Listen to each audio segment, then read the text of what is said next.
네, 오늘부터 4주 동안 요나 이야기를 하려고 합니다. 요나에 관한 설교를 좀 하려고 합니다. 선지자 요나의 이야기는 하나님께 불순종하는 데서부터 시작이 됩니다. 하나님이 선지자 요나에게 이렇게 명령하셨습니다. 우리 1절, 2절 한번 다 같이 읽어볼까요? 시작. 여호와의 말씀이 아미떼의 아들 요나에게 임하니라. 이르시되 너는 일어나 저 큰 성읍 니느웨로 가서 그것을 향하여 외치라. 그 악독이 내 앞에 상달되었음이니라 하시니라. 아멘. 자, 그러니까 선지자 요나에게 하나님 하신 말씀이 이겁니다. 요나야, 너는 저 큰 성읍 니느웨로 가라. 가서 외치라. 뭘 외치냐? 너희들의 죄악이, 너희들의 악독이 하나님 앞에 상달되었다. 그러니까 곧 하나님의 심판이 있을 것이다. 이것을 외치라고 명령하셨습니다. 니느웨 성읍은 고대 강국입니다. 고대 강국 아시리아의 수도입니다. 니느웨는 당시 약탈과 살생을 일삼는 그런 민족이었습니다. 미국 LA에 박물관이 있는데 그 박물관에 보면 그 아시리아 제국의 특히 니느웨 성의 그 잔혹함, 그 약탈과 살생 이런 이야기들이 그려져 있는 벽화들이 있고 또 석상들이 있다고 합니다. 어쨌든 니느웨는 역사적으로 악랄했던 민족이었습니다. 특히 이스라엘을 많이 괴롭혀 왔습니다. 바로 이 성읍, 니느웨 성읍에 하나님이 요나에게 가라는 것입니다. 가서 외치라. 너희들의 악독이 하나님께 이르렀다. 하나님 그것을 보셨다. 그러니 하나님의 심판이 있을 것이다. 이걸 외치라고 했습니다. 자, 그런데 요나는 이 명령에 순종하지 않았습니다. 아니, 순종하고 싶지 않았습니다. 요나가 선뜻 니느웨 성읍에 가기를 원치 않았던 이유는 뭐냐면, 그건 바로 이제 니느웨 성읍 사람들이 잔혹하고 또 잔인한 민족이어서 그들에게 찾아가서 심판을 외친다는 것이 두렵기도 하고 무섭기도 하고 그러지 않겠습니까? 그런 그 잔혹한 민족에게 가서 하나님 심판이 있을 것이다 라고 외치면 가만히 있겠습니까? 그러니 그것이 위험하고 두려워서도 가지 않겠다고 했겠지만 더 큰 이유가 있습니다. 더 큰 이유는 뭐냐? 하나님의 명령이 마음에 안 들었기 때문입니다. 요나가 무슨 생각을 했냐면, 요나가 저 큰 성읍 니느웨에 가서 심판을 외치면 만에 하나 저 성읍 사람들이 그 심판의 메시지를 듣고 하나님 앞에 회개라도 하면, 우리가 잘못했습니다고 온 민족이 회개하면 하나님은 필시 하나님의 성품상 저들을 용서할 것이다. 그 꼴은 보고 싶지 않다 이거예요. 자기 민족을 늘 괴롭혀왔던 철천지 원수 같던 저 나라가 복음을 듣고 변화되어서 하나님께 은총을 받는 거, 하나님의 긍휼함을 입는 거, 그 꼴은 못 본다 이거예요. 그래서 가기 싫다는 거죠.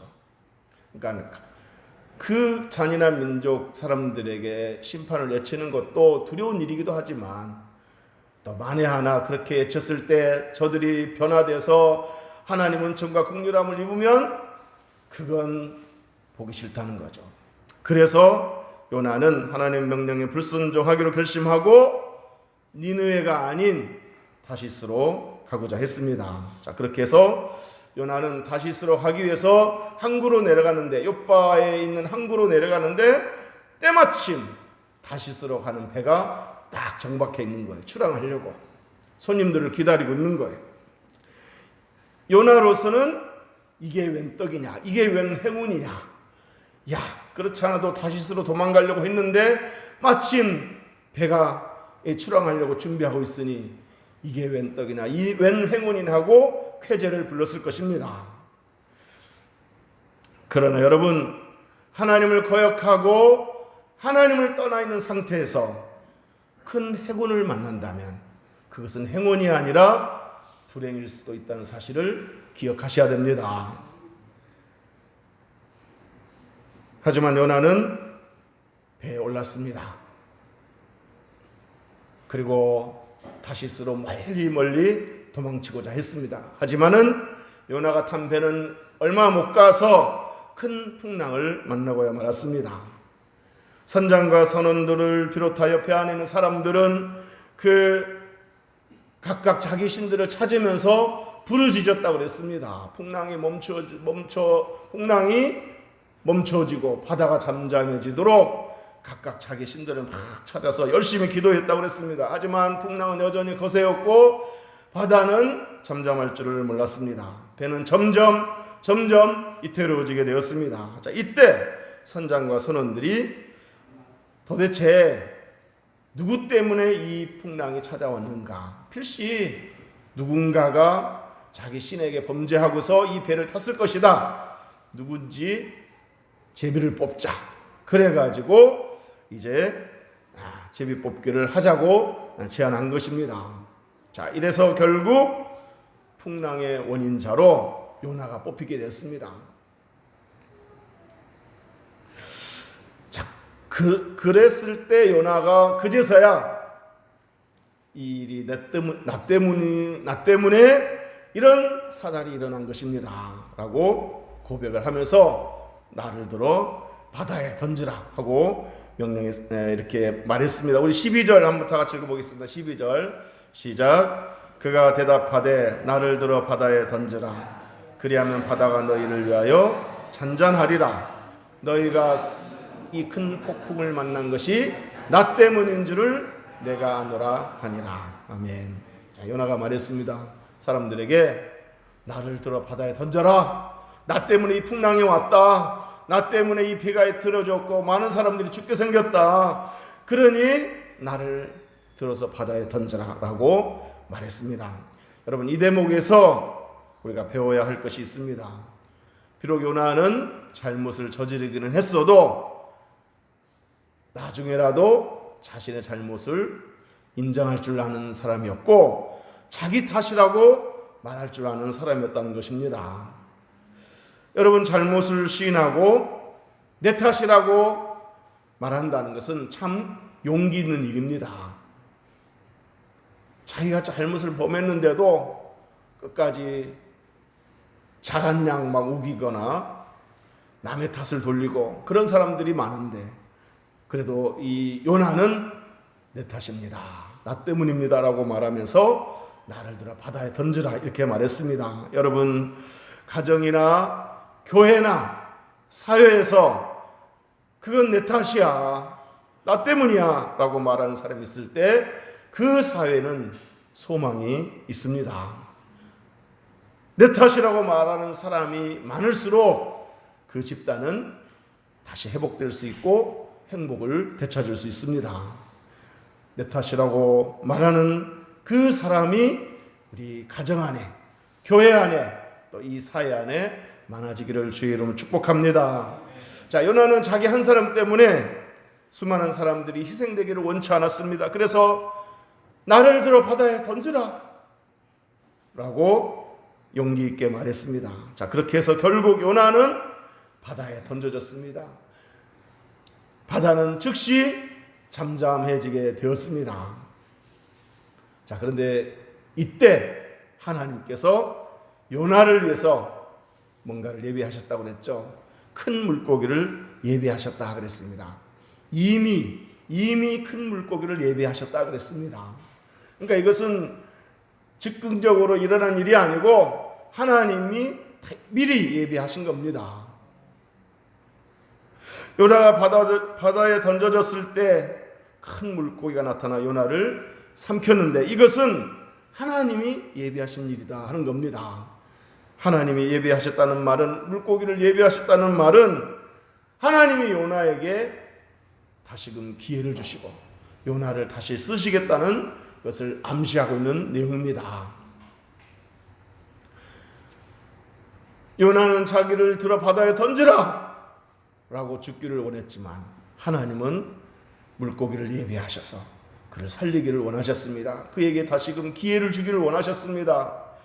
그를 존귀한 자리에 세우기를 원하셨습니다. 여러분, 자기 잘못을 인정할 줄 아는 사람, 내 탓이라고 말할 줄 아는 사람, 하나님은 이런 사람에게 기회를 주시고 존귀하게 쓰시는 줄 믿습니다. 베드로가 예수님을 모른다고 3번이나 부인했지만 베드로가 통곡하며 회개했을 때 주님은 베드로를 찾아가 주셨습니다. 그리고 이렇게 물으셨습니다. 요한의 아들 시몬아, 네가 나를 사랑하느냐? 3번이나 물으시면서 베드로에게 이런 고백이 나오게 했습니다. 네, 내가 주님 사랑하는 줄을 주님이 아십니다. 3번이나 예수님을 모른다고 부인했던 베드로 입술에서 내가 주님을 사랑하는 줄을 주님이 아십니다. 전에 같았으면 주님 나를 모르십니까? 내가 주님 사랑하는 줄 모르고 그런 걸 물으십니까? 하면서 뭔가 좀 이렇게 막 장담하면서 내가 주님 사랑하죠 당연히 그러면서 큰 소리 쳤을 텐데 이제는 그러지 않고 내가 주님 사랑하는 줄을 주님이 아십니다 하고 겸손하게 사랑을 표현했습니다. 그랬을 때 주님께서 나의 어린 양을 먹이라, 다시 기회를 주신 거죠.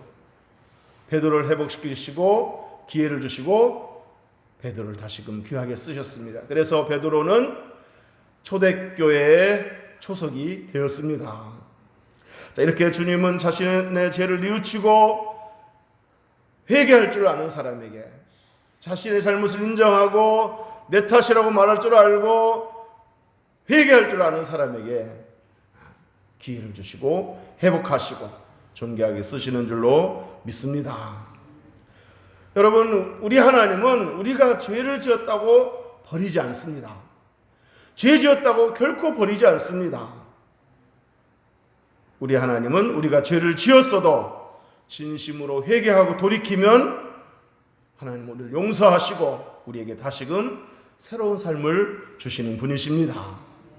자, 그러니까 죄를 지었어도 회개하지 않는 것이 하나님의 그 긍휼하심과 은혜를 받지 못하게 하는 것이지, 우리가 잘못을 시인할 줄 알고 내 탓이라고 말할 줄 알고 진심으로 지혜를 뉘우치고 회개하면 얼마든지 하나님의 긍휼과 은혜를 다시 받게 되는 줄 믿으시기를 주의 이름으로 축복합니다. 죄 지었다고 버리는 것이 아니고 죄를 회개하지 않는 것이 문제입니다. 회개하면 하나님은 또 받으시고 또 축복하십니다. 믿습니까? 오늘 본문의 요나가 하나님의 명령에 불순종하고 하나님을 저버리고 하나님을 떠나갔지만 하나님은 요나에게 큰 물고기를 예비하심으로 그에게 다시금 기회를 주시겠다는 암시를 오늘 본문에서 볼 수 있습니다. 자, 그런데 요나가 하나님께 불순종했다는 말을 성경에 불순종했다 이런 말이 없죠. 순종하지 않았다, 요나가 불순종했다 이런 말이 없죠. 불순종했다는 말을 뭐라고 표현했습니까? 성경에 오늘 본문에 오늘 제목과 같은 제목이라고 할 수 있는데, 자, 우리 3절 한번 읽어보겠습니다. 3절 시작. 그러나 요나가 여호와의 얼굴을 피하려고 일어나 다시스로 도망하려 하여 욥바로 내려갔더니 마침 다시스로 가는 배를 만난지라. 여호와의 얼굴을 피하여 그들과 함께 다시스로 가려고 뱃삭을 주고 배에 올랐더라. 아멘. 자, 여기 보면 요나가 하나님께 불순종했다는 말을 뭐라고 이렇게 간접적으로 묘사를 했습니까? 여호와의 얼굴을 피하려고. 앞부분에도 요나가 여호와의 얼굴을 피하려고 일어나 다시스로 도망하려 하여 욥바로 내려갔더니, 그 다음에 마침 다시스로 가는 배를 만난지라. 여호와의 얼굴을 피하여 그들과 함께 다시스로 가려고 뱃삭을 주고 배에 올랐더라. 여호와의 얼굴을 피하여가 2번 나옵니다. 그리고 10절에도 또 한 번 나오죠. 자기가 여호와의 얼굴을 피함인 줄을 그들에게 말하였으므로.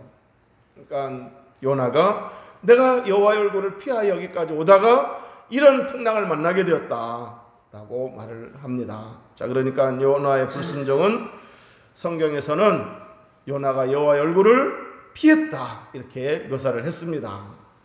자, 그런데 여러분, 우리가 여호와의 얼굴을 피해 어디로 달아날 수 있단 말입니까?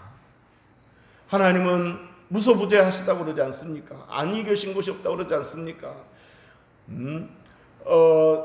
야곱이 고향을 떠나서 멀리 외삼촌 라반이 있는 곳으로 가는 도중에 베델이라는 곳에서 잠을 자다가 하나님을 만나지 않습니까?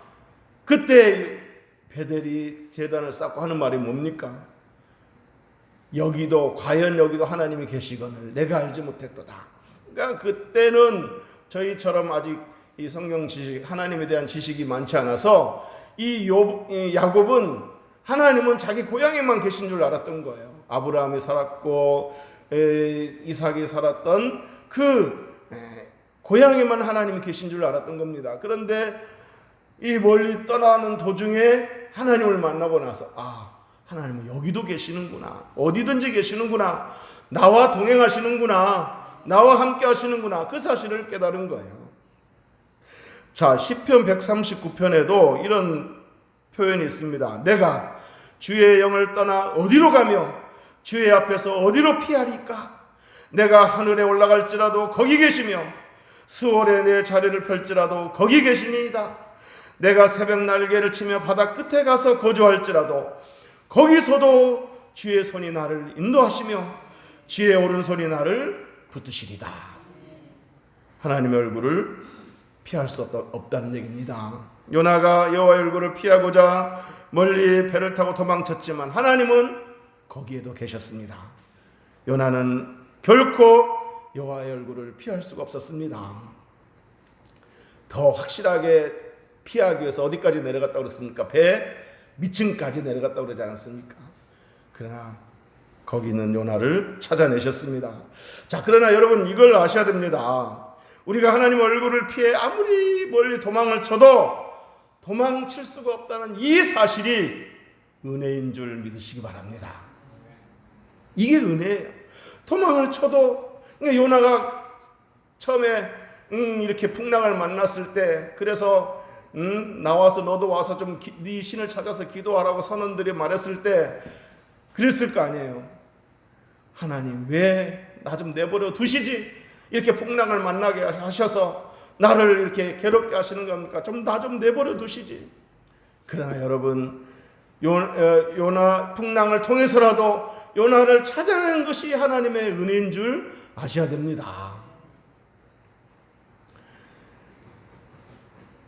여호와의 얼굴을 피해서 도망쳤던 요나를 하나님께서 찾아내셨기 때문에 요나는 다시금 기회를 얻을 수 있었고 존귀한 사명을 감당할 수 있었습니다. 회개할 기회를 얻게 되었고 사명자로 다시 쓰임을 받게 될 기회를 얻게 된 것입니다. 믿습니까? 여러분, 만약에 요나가 도망치도록 내버려뒀다면 그건 하나님께서 요나를 버린 것입니다. 버린 거예요. 불행한 것입니다. 내 마음대로 이제 하나님의 얼굴을 피해서 이제 내 마음대로 살 수 있겠구나 하고 활개치며 다닌 것 같아도 그건 하나님 버리신 거예요.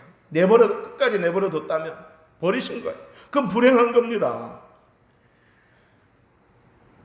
그러나 요나를 끝까지 추적해서 요나를 찾아낸 것이, 풍랑을 줘서라도 괴로움을 줘서라도 요나를 돌이키게 한 것이 요나에게는 은혜이고 축복이고 기회이고 감사 제목이고 간증인 줄로 믿습니다.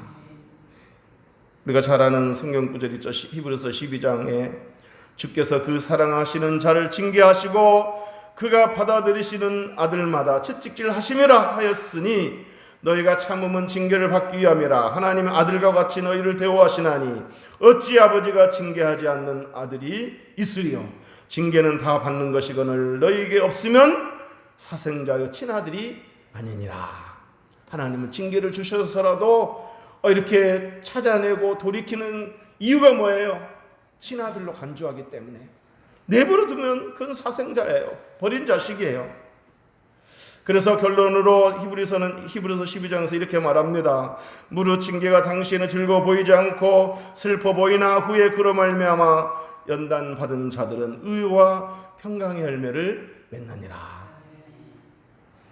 그러니까 징계가 당시에는 즐거워 보이지 않지만 하나님 좀 나 좀 내버려 두시지 왜 나를 이렇게 귀찮게 하십니까? 하지만 그 징계 때문에 하나님께 돌아오게 되었고, 그 징계 때문에 하나님이 주시는 더 풍성한 삶, 가치 있는 삶, 존귀한 삶을 누리게 되는 줄로 믿으시기를 주의 이름으로 축복합니다. 요나는 하나님 얼굴을 피해 멀리 도망쳤지만 하나님은 요나를 버리지 않으시고 끝까지 찾아내셔서 요나를 생명의 길로, 축복의 길로, 사명자의 길로 인도했습니다. 여러분, 요나서의 저자는 누구죠? 요나서의 저자는 요나입니다. 그러니까 요나가 자기 이야기를 쓴 거예요. 그러니까 요나가 자기 이야기를 쓸 때 나는 하나님 음성이 싫어서 하나님 얼굴을 피하려고 멀리 도망쳤지만 하나님은 나를 끝까지 찾아주셨다. 그래서 내가 이렇게 사명자로 쓰임받게 되었다. 이 간증을 한 거예요. 이 노래를 하는 거예요. 우리 잘 아는 찬송가 387장에 멀리 갔더니 처량하고 고나며 슬프고 또 외로워 정처 없이 다니니, 2절에는 예수 내 주여 마음 아파올 때에 눈물 씻어 주시고 나를 위로하소서. 3절은 다니다가 쉴 때에 쓸쓸한 곳 만나도 홀로 있게 마시고 주여 보하소서. 우리 후렴 다 같이 불러보겠습니다. 시작. 예수 내 주여 지금 내게 오셔서 떠나가지 마시고 길이 함께 하소서. 아멘. 멀리 갔더니 좋을 줄은 알았는데 처량하고 고나하고 슬프고 외로웠다. 마음 아파 울었다. 쓸쓸한 곳을 만났다. 그러나 주님이 찾아와 주셔서 눈물 씻어주시고 위로해 주셨다. 홀로 있게 하지 않고 보호해 주셨다. 그러면서 이제 나를 떠나가지 마시고 길이 나와 함께 하소서. 여기에는 내가 이제 다시는 주를 떠나지 않겠습니다. 이런 고백이 담겨 있는 것입니다. 때로 저와 여러분이 잘못 생각해서 주님을 멀리할 때도 있었지만 우리 주님께서는 결코 저와 여러분을 버리지 않으시고 포기하지 않으시고 끝까지 찾아내셔서 다시금 생명의 길로, 축복의 길로, 존귀한 삶의 길로 인도해 주신 것에 감사하는 이 시간 되기를 주의 이름으로 축복합니다. 기도하겠습니다.